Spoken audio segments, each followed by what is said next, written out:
ரஞ்சித் கிட்ட இருந்து வந்தவங்க என்ன மாதிரியான பாலிடிக்ஸை பேசுறாங்க, திரும்ப வந்து நமக்கு ஏன் அரசியலை பேசுறீங்க, ஏன் சாதியை பேசுறீங்கன்ற ஒரு கேள்வி வந்து நம்ம டயர்ட் ஆகுது. ஆனால் தொடர்ந்து நம்ம பேசிட்டே தான் இருக்கிறோம். ஸோ திரும்ப திரும்ப நீங்க வந்து ஏன்டா சாதியை பேசுறீங்கன்ற கேள்வி வந்து சாதியை பார்க்கறவனை நோக்கி தான் நம்ம கேட்கணும். ஆக்சுவலா அரக்கோணம் அப்படின்னாலே அது வந்து ஒரு ரவுடிகள் ரவுடிசம் இருக்கும், இல்ல கேங்ஸ்டரிசம் இருக்கும், அந்த மாதிரிலாம் என்னென்னமோ சொல்லுவாங்க சின்ன வயசுல இருந்து. ரஞ்சித்துகளுக்கும் ராஜேஷ்களுக்குமான நட்பு தான் இந்த தமிழ் சமூகத்தினுடைய விடுதலை அப்படின்னு நான் நினைக்கிறேன். ஒரு நபர் தமிழ் பிரபா, உங்களோட டயலாக்ஸ் எல்லாமே வந்து ரொம்ப பவர்ஃபுல்லா மட்டும் இல்லாம பயங்கர அழகா ரசிக்கும்படியா இப்ப ட்ரெண்டிங்ல இருக்கு. இந்த படத்தை வெற்றி படமாக்கிய பார்வையாளர்களுக்கு ரொம்ப நன்றி. இந்த படத்துக்கு கிடைத்த வெற்றி என்பது இந்த படம் பேசிய அரசியலுக்கு கிடைத்த வெற்றியாக தான் நான் வந்து பார்க்குறேன். ஏன்னா இப்படி ஒரு இன்க்ளூசிவ் பாலிடிக்ஸ் பேசும்போது இதுக்கு என்ன ரிசப்ஷன் கிடைக்க போகுதுன்றது ரொம்ப ஆர்வமாக பார்த்துட்டு இருந்தோம். இந்த படம் ஜெயிச்சிருக்கு, ரொம்ப சந்தோஷமாக இருக்குது. இந்த படத்தில் எனக்கு இந்த படத்துக்கு வெளியே நிறைய செய்திகளை சொல்கிறதா நான் உணர்றேன். பொதுவாகவே வந்து ஒரு சினிமா பிரபலங்களுடைய பிள்ளைகள்னால் அவங்களுக்கு வெற்றி ரொம்ப ஈஸியாக கிடைச்சிரும்ன்றது ஒரு பொது பண்பு இருக்குது. ஆனால் அப்படி இல்லை, உள்ள நுழைஞ்சிடலாம். ஆனால் வெற்றி அடைகிறதுக்கு மிகப்பெரிய உழைப்பு தேவைப்படுதுங்கிற ஒரு செய்தியை பிருத்திவியும் சாந்தனும் இந்த படத்தில் சொல்லியிருக்காங்க. ஸோ அவங்களுக்கு என்னுடைய வாழ்த்துக்கள் ஃபர்ஸ்ட் ஆஃப் ஆல். அதுக்கப்புறம் வந்து பார்த்திங்கன்னா, ஒரு ஹீரோவாக நம்ம வந்து சினிமாக்குள்ளே வரும்பொழுது வகைதொகை இல்லாமல் நிறைய படங்களை நடிச்சிருவோம். அப்புறம் பின்னாடி ரெக்ரெட் பண்ணுவோம். ஆக்சுவலாக இன்றைக்கி இருக்க தமிழில் மிகப்பெரிய நட்சத்திரங்களாக இருக்கிறவங்க கூட தன்னுடைய ஆரம்ப கால திரைப்படங்கள் இப்படிலாம் நடிச்சிட்டமேன்னு சொல்லிட்டு ஒரு சின்ன ரெக்ரெட் இருக்கும். ஆக்சுவலாக நான் அசோக் செல்வனை கவனிக்கும்பொழுது தன்னுடைய பிகினிங்லேருந்து ரொம்ப கான்ஷியஸாக, ரொம்ப சூஸியாக, ரொம்ப தரமான படங்களை வந்து நடிச்சிட்டு இருக்காரு அசோக். ஸோ அசோக், இதுவும் அப்படிப்பட்ட ஒரு படம். உங்களுக்கு ரொம்ப நன்றி அசோக் இந்த படத்துக்குள்ளே வந்ததுக்கு. அப்புறம் டெக்னீஷியன்ஸ் எல்லாம் நான் ஆக்சுவலாக சொல்லணும்னு தான் நினைக்கிறேன். ரகுவை பற்றி நான் சொல்லிட்டு இருந்தேன். ரகு வந்து ஒரு ஒரு உள்ளொடுங்கிய தன்மை கொண்ட ஒரு ஆள். ஆனால் இந்த படத்தில் வந்து இந்த படம் ஒரு பீரியடை உங்களுக்கு சொல்லுது. இந்த படத்தில் ஒரு ஃப்ரேம் அந்த காலகட்டத்துக்கு கொண்டு போதுன்னா ரகுவுடைய உழைப்பு வந்து ரொம்ப அபாரமானது. ஸோ ரகுக்கும் நான் நன்றி சொல்கிறேன். அப்புறம் ஏகன் வந்து அதுதான் நம்ம ஒரு கதை எழுதுறது, அதை எடுக்கிறதெல்லாம் அதனுடைய எல்லா விதமான தன்மைக்கும் சம்மந்தப்பட்டது. ஸோ சார்பட்டா பரம்பரையில் ஒர்க் பண்ண அதே ஒரு ஈக்குவலான ஒர்க்கை வந்து ஏகன் அந்த படத்தில் வந்து போட்டிருக்காரு. தேங்க்யூ ஸோ மச் ஃபார் ஏகன். தமிழ் வந்து ரொம்ப ஷார்ட் ஸ்பேன் ஆஃப் டைமில் வந்து இந்த படத்துக்குள்ளே நுழைஞ்சாரு. வந்து அவன் இதுக்குள்ளே இன்வால்வ் ஆன. ஏன்னா தமிழ் இதுக்கு முன்னாடி ஒர்க் பண்ண படங்களை விட ரொம்ப ரூட்டடான ஒரு படம் இந்த படம். ஸோ இந்த படத்தில் அவன் வேலை செஞ்சதுமே வந்து எனக்கு பர்சனலாக ரொம்ப சந்தோஷம். செல்வாவை பற்றி சொல்லணும்னா, நான் இப்போலாம் ஒரு படம் ஸ்கிரிப்ட் எழுதும் போது நான் செல்வா தான் என் மைண்டில் வச்சேன். எங்கெங்கெல்லாம் தூக்குவான். ஏன்னா கிட்டத்தட்ட நான் ஒர்க் பண்ண எல்லா படங்களுக்கும் செல்வா தான் ஆக்சுவலாக எடிட்டரு. இப்போ வரப்போட 2-3 படங்களுக்கும் செல்வா தான் எடிட்டரு. ஸோ ரொம்ப ஒரு கமர்ஷியலாகவும் ஆர்டிஸ்டிக்காகவுமே பார்வையாளனுடைய மனநிலையிலிருந்து ஒரு கதையை எப்படி நம்ம சொல்லணும் அப்படின்றதுக்கு செல்வா சமகாலத்தில் ஆகச்சிறந்த ஒரு உதாரணமான ஒரு எடிட்டரை நான் சொல்லுவேன். நான் இந்த படம் உங்களுக்கு போர் அடிக்காமல் போனதுக்கு, இந்த படத்தை கட் பண்ணதில் ஒரு பெரிய பங்கு வந்து செல்வாக்கு உண்டு. So Selva, thank you so much. அப்புறம் producer and sir Sakthi film factory, அவங்களுக்கு நன்றி சொல்லணும். ஏன்னா பொதுவாக நீலம் ப்ரொடக்ஷன் பற்றின ஒரு பொது புத்தி இங்கே எல்லாருக்குமே இருக்குது. ஆனால் வந்து அந்த படங்களை முன் வந்து அந்த படங்களை மக்கள்கிட்ட கொண்டு சேர்றதுக்கு இந்த சமூகத்தின் மீது மிகப்பெரிய பொறுப்பும் சினிமா மீது தேர்ந்த ரசனையும் மட்டும்தான் இருக்கணும். அந்த ரசனை கொண்ட ப்ரொடியூசர்ஸ்க்கும் அண்ட் சக்தி ஃபிலிம் ஃபேக்டரிக்கும் நான் வந்து இந்த மேடையில் வந்து நன்றி தெரிவிச்சுக்கிறேன். அப்புறம் வந்து ஜெய்யுடைய வெற்றியை வந்து நான் தனியாக பார்க்கவே இல்லை, என்னுடைய வெற்றியாக தான் பார்க்குறேன். So close to that. Jai வந்து ஜெயிச்சது. அப்புறம் வந்து இந்த படம் எழுதுறதுக்கு முன்னாடி வந்து நான் வந்து ஜெய்கிட்ட வந்து சொன்னேன், நான் வந்து உங்கள் ஊரை வந்து பார்க்கணும், எல்லாரையும் வந்து பார்க்கணும்னு சொன்னோன்னா அந்த ஊரெல்லாம் போய் பார்த்தேன். அப்புறம் ஜெய் அவங்க அம்மா போகும்போது வந்து எங்கள் நெத்தியில் சிலுவை போட்டு போனோம். கண்டிப்பாக நீங்கள் ஜெயிச்சிருப்பாங்கன்னு சொல்லிட்டு, அம்மா நம்ம ஜெயிச்சிட்டோம். ஸோ உங்களுக்கு நான் வந்து இதை சொல்லணும்னு சொல்லிட்டு விரும்புகிறேன். இன்னும் 2 நிமிஷம் தான் நான் சொல்லணும்னு நினைக்கிறேன். எஸ்.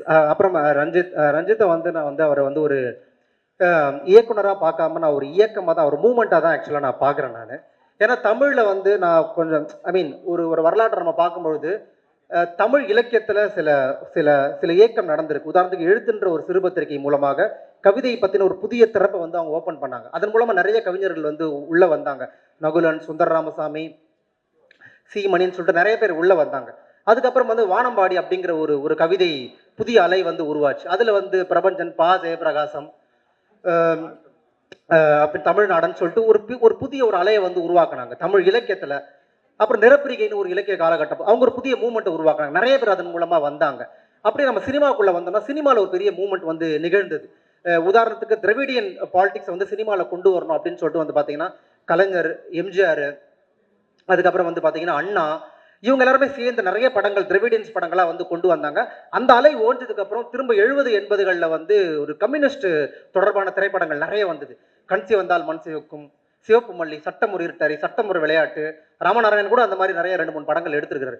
ஒரு மூமெண்ட் வந்து ஒரு முறையும் உருவாகும், யாரோ ஒருத்தங்க அதை திறந்து வந்து ஓப்பன் பண்ணி விடுவாங்க.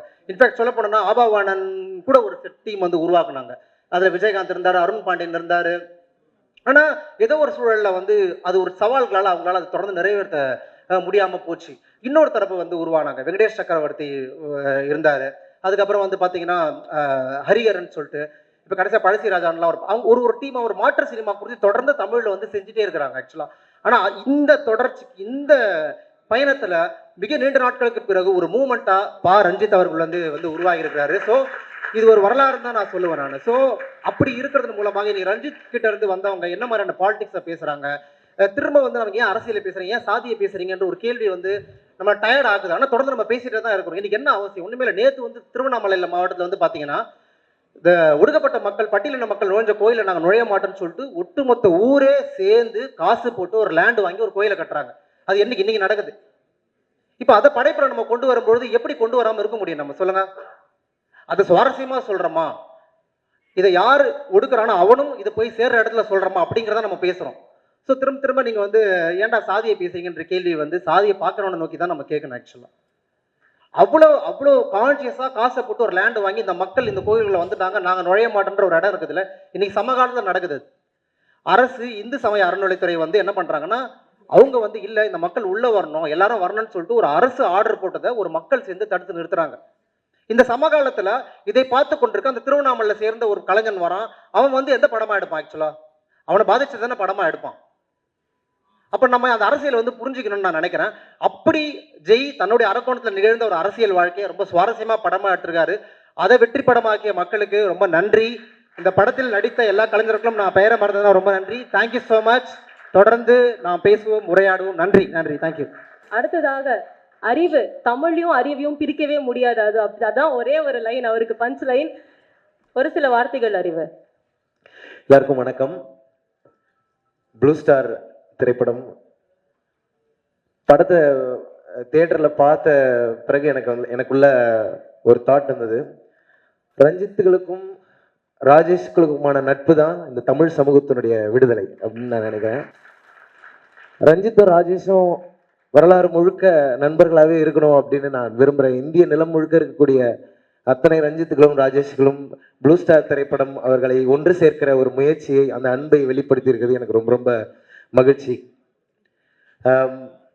அரக்கோணம் நம்முடைய சொந்த ஊரை பற்றி நம்ம சொந்த ஊரில் எடுக்கப்படுகிற ஒரு திரைப்படம், ஊரில் நடக்கிற ஒரு கதைன்னொன்னே எனக்கு ஒரு ஸ்பெஷலான ஒரு அட்டாச்மெண்ட் வந்தது இயல்பாகவே. ஆனால் பொதுவாகவே எனக்கே தனிப்பட்ட முறையில் அனுபவம் இருக்குது. அரக்கோணம் அப்படின்னாலே அது வந்து ஒரு ரவுடிசம் இருக்கும், இல்லை கேங்ஸ்டரிசம் இருக்கும், அந்த மாதிரிலாம் என்னென்னமோ சொல்லுவாங்க சின்ன வயசுலேருந்து. ஆனால் உண்மையிலேயே நான் அப்படியான எந்த விஷயமும் பார்த்ததில்லை. அரக்கோணம் முழுக்க நான் பார்த்தது வந்து உழைக்கும் மக்களை தான் பார்த்துருக்கிறேன், அம்பேத்கரியவாதிகளை பார்த்துருக்கிறேன். அரக்கோணம் முழுக்க வந்து ரொம்ப பாசிட்டிவான ஒரு ஊர். எந்த போனாலும் இனிமே உலகம் முழுக்க சொல்லிக்கலாம்னு நினைக்கிறேன். அரக்கோணம் அப்படின்னா அதுக்கான மிகச்சிறந்த அடையாளமாக ப்ளூ ஸ்டார் அப்படின்னு இருக்கும்னு சொல்லி நம்புகிறேன். ஜெய்யரனோட இந்த திரைப்படத்தில் பாடல்கள் எழுதுவதற்கான அனுபவங்கள் உண்மையில ரொம்ப ஸ்பெஷலானது. நான் அவர்கிட்ட சொல்லிட்டே இருப்பேன், எனக்கு ஒரு டைரக்டரோட போய் உட்காந்து பாட்டு எழுதும் பொழுது எனக்கு ஒரு சின்ன பயம் இருந்துனே இருக்கும். அவங்க என்ன ரெக்வயர் பண்றாங்கன்னு நமக்கு புரியுதா, அவங்க சொல்ல வரதை நம்ம புரிஞ்சுக்கிறோமாங்கிறது எனக்கு ஒரு தயக்கம் இருந்துனே இருக்கும். ஆனா ஜெய்யனை வந்து நம்ம கிட்ட இருந்து தான் அதை ஸ்டார்ட்டே பண்ணுவார். ஸோ கம்போஸ் பண்ணும்போது கோவிந்த் அவர்களோட நானும் ஜெய்யனும் உட்காந்து 3 பேரும் பேசி உரையாடி பாடல்களை உருவாக்குவோம். இந்த ஒட்டுமொத்த ஆல்பமும் அப்படி உருவாக்கி ரசிச்சு கேட்டுட்டே இருப்பாரு. ட்ரெயின்ல போயிட்டே இருப்போம், பாடல்களை கேட்டு போயிட்டு வந்துட்டே இருப்போம். ஒவ்வொரு முறையும் பாடல்களை அவரும் ரசிச்சாரு. இந்த ப்ராசஸ் வழியா ஆஸ் அ ஆர்டிஸ்டா நானும் நிறைய விஷயங்களை கத்துக்கிட்டேன். ஏன்னா இந்த படத்துல ஒரு பாடல் மட்டும் இல்லாம நிறைய இடங்கள்ல வேலை செய்வதற்கான வாய்ப்பு இருந்தது. உண்மையிலே இந்த வாய்ப்பின் மூலமா ஒரு ஆர்டிஸ்டா இன்னும் நிறைய நான் கத்துக்கிட்டேன்னு நினைக்கிறேன். ப்ளூ ஸ்டாருடைய வெற்றி அது வந்து மக்களுடைய வெற்றி, சமத்துவத்துக்கான வெற்றி, அம்பேத்கருடைய வெற்றின்னு நான் நம்புறேன்.